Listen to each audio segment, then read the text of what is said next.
Mina, I want to take a little bit of a step back as we look at all of these conversations and the Middle East post October 7. Um, Last week, Avril Haines, the Director of National Intelligence here in the United States, said that the Gaza conflict will have a generational impact on terrorism. What do you make of that? I think it's an important statement to make.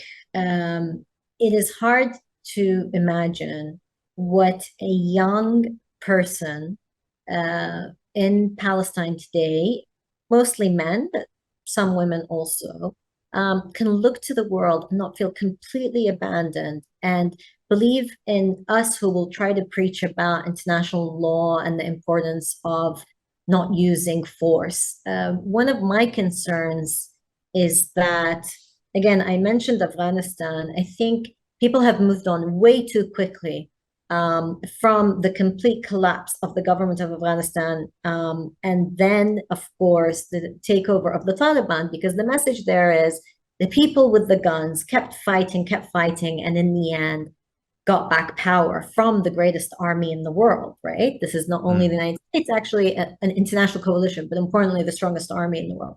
Then you look to the Houthis, and the Houthis fought this war against their own people domestically. This was a civil war, but also United Arab Emirates and Saudi Arabia. And This is they've in Yemen.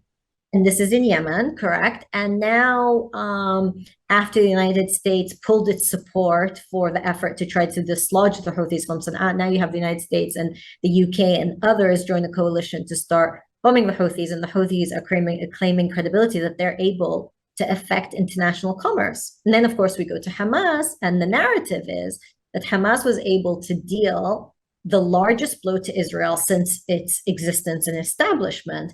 And so again, Hamas is able to say, well, look what we were able to do that no Arab army was willing to do. So what is the narrative?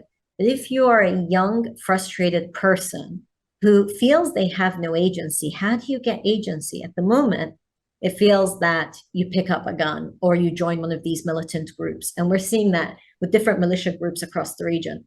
And again, that's why I raise the issue of the International Court of Justice. If there's a sense of recourse that isn't through the gun, then there's some hope. But at the moment, it's very, very weak.